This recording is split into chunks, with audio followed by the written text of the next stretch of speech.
Bonjour et bienvenue dans le flash d'information. Tout d'abord, ces mots d'encouragement du président Alassane Ouattara à l'endroit de nos chers éléphants après leur défaite hier soir 1-0 face aux Super Eagles du Nigeria.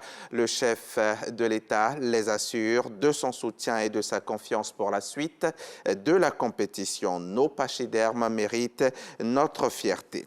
Justement, cette première rencontre de la deuxième journée Côte d'Ivoire-Nigeria s'est jouée hier à partir de 17 h au stade Alassane Ouattara qui accueillait près de 50 000 spectateurs. Et parmi ces nombreux spectateurs, le vice-président de la République, Tiemoko Melia-Kone. Retour au stade avec Alexis Ouedraogo.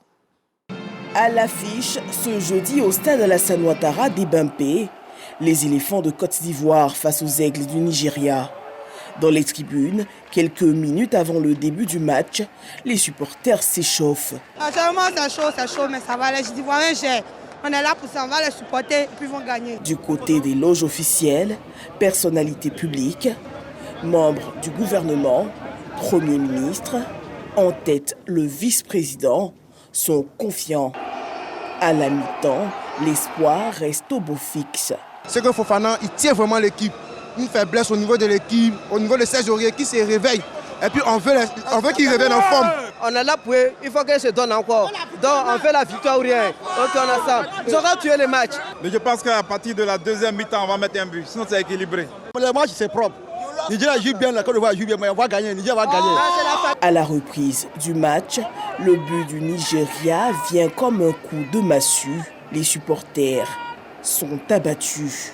Les éléphants ne parviendront pas à reprendre le jeu en main, à la grande désolation des supporters. Mais la compétition, elle, se poursuit. Les éléphants sont toujours dans la course.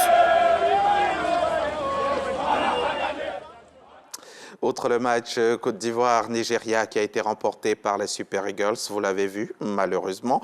La journée d'hier jeudi a enregistré deux autres rencontres. Après son match nul 1-1 lors de la première journée face au Nigeria, la Guinée équatoriale a remporté sa deuxième rencontre de la CAN en s'imposant face à la Guinée-Bissau 4-2 grâce à un triplé d'Emilio Nsoué. Avec 4 points, le Nzalang national peut déjà rêver des huitièmes de finale. Le Ghana et l'Égypte, eux, se sont séparés sur un match nul, 2 buts partout au stade Félix Houphouët-Boigny.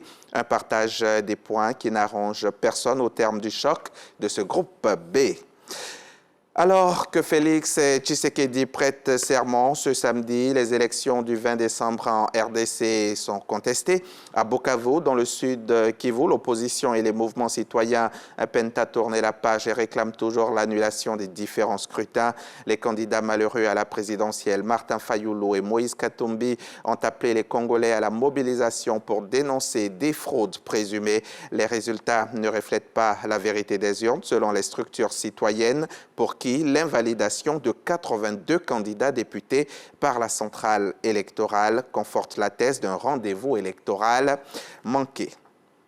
Aux Comores, l'opposition appelle la population à une grande manifestation ce vendredi.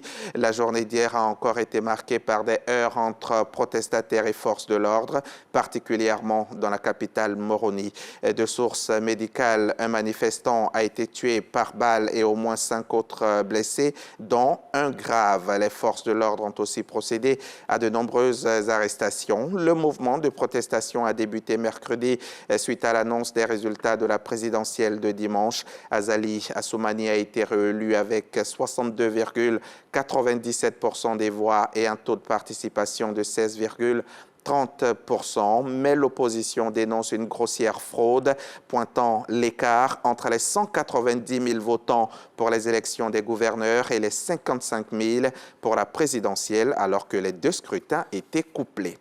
Pour protester contre les exercices militaires conjoints menés par la Corée du Sud, le Japon et les États-Unis. Pyongyang a annoncé vendredi avoir testé un système d'armement nucléaire sous-marin. En début de semaine, la Corée du Sud, les États-Unis et le Japon ont mené ces exercices militaires conjoints au sud de l'île de Jeju, affirmant l'avoir fait en réponse au lancement d'un missile balistique par Pyongyang dimanche.